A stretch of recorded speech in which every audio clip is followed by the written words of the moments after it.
Assalamualaikum warahmatullahi wabarakatuh. Kembali lagi dengan saya di channel Nilik Buana. Hari ini saya melihat fenomena orang-orang yang menjual agama dengan harga yang murah seperti itu.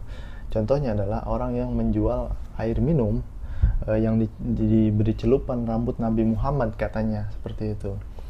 Dan itu berharga mulai dari 25.000 sampai 60.000 harganya, dan keuntungannya sudah miliaran, dan itu dijual di toko-toko online seperti itu.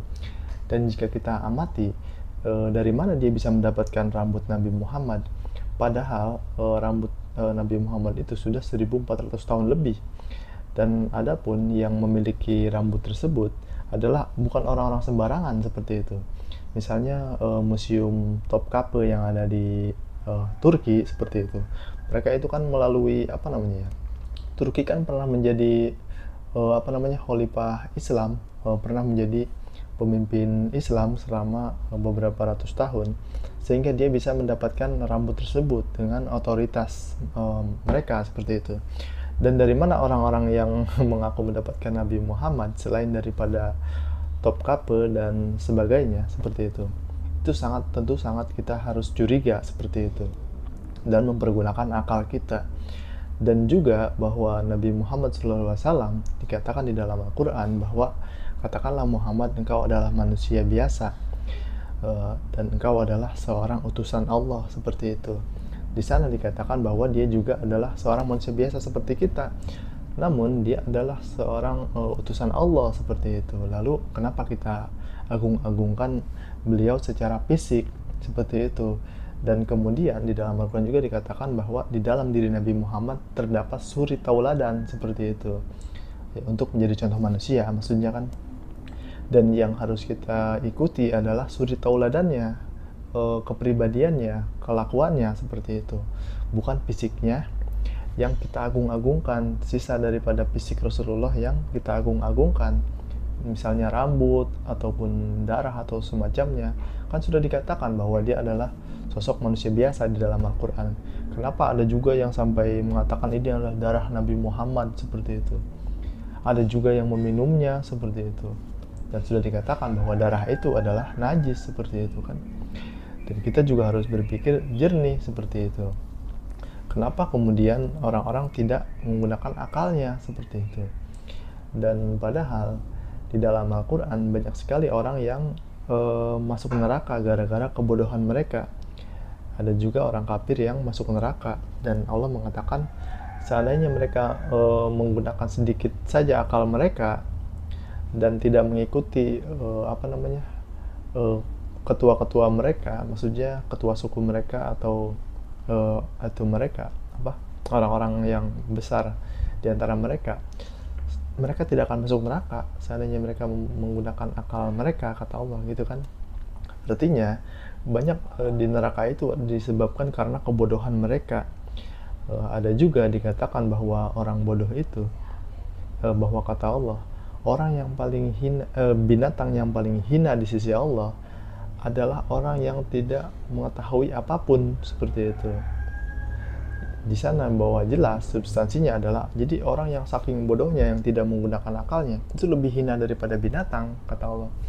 Kalau binatang itu wajar karena mereka tidak diberikan akal, tidak diberikan pemikiran secara terus menerus, maksudnya berpikir berkepanjangan. Misalnya manusia kan bisa menciptakan roda 2, kemudian bisa menciptakan roda 4 berkepanjangan, dengan binatang dia mempunyai kekurangan seperti itu.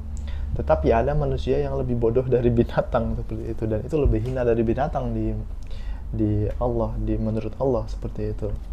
Dan kita harus berpikir lebih menggunakan akal kita secara sempurna seperti itu.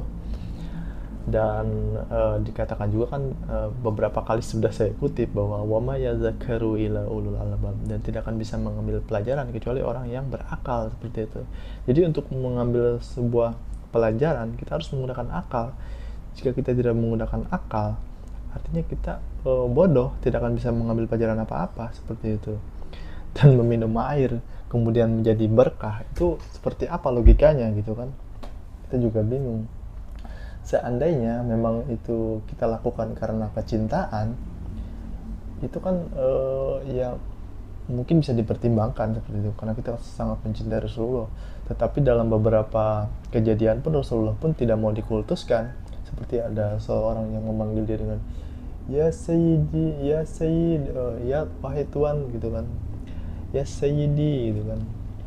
Dia dipanggil Said aja dia tidak mau seperti itu. Dia memalingkan wajahnya seperti itu karena dia tidak mau dikultuskan, dianggap lebih daripada orang lain seperti itu. Dia sering kali mengatakan bahwa dia adalah utusan Allah gitu kan, pesuruh Allah. Rasul itu kan artinya pesuruh Allah seperti itu. Dan dia adalah menunjukkan sosok manusia biasa. Dia bekerja, kerja keras, mengembala kambing, berdagang, bekerja dengan orang lain seperti itu. Dan dia menunjukkan sosok manusia biasa. Kenapa kemudian kita agung-agungkan dalam tanda kutip rambutnya, darahnya seperti itu. Dan kita harus berpikir tentunya dan mengakhiri kebodohan ini yang sudah sangat sangat kuat di masyarakat seperti itu.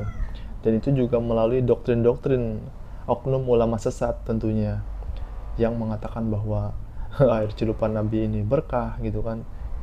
Bahkan belum tentu rambut itu rambut yang otentik seperti itu, rambut betulan Nabi Muhammad. Bisa saja itu rambut siapa kita tidak tahu kan, seperti itu. Dan juga keberkahan itu ada namanya sifat Allah itu qudroh dan irodah. Allah itu punya kuasa dan Allah juga punya kehendak seperti itu. Jadi Allah punya kuasa dan kehendak penuh atas dirinya gitu kan, atas segala sesuatu di muka bumi ini seperti itu. Dan bagaimana mungkin sebuah celupan rambut bisa menjadikan kita berkah? Dari mana logikanya seperti itu? Bagaimana orang bisa mendikte Allah SWT untuk mengabulkan segala hajatnya melalui air, melalui doa-doa seperti itu? Doa itu kan definisinya konteksnya kan seperti ini, kita memohon kepada Allah dan pengabulannya terserah kepada Allah gitu kan, bukan kita berdoa terus kemudian dikabulkan seperti itu. Ini doa yang kalau dibaca akan terkabul segala hajat. Dari mana? Sedangkan Allah saja punya qudroh dan irodah, punya kuasa dan kehendak penuh atas dirinya, atas segala sesuatu di muka bumi ini seperti itu. Salam berpikir. Assalamualaikum warahmatullahi wabarakatuh.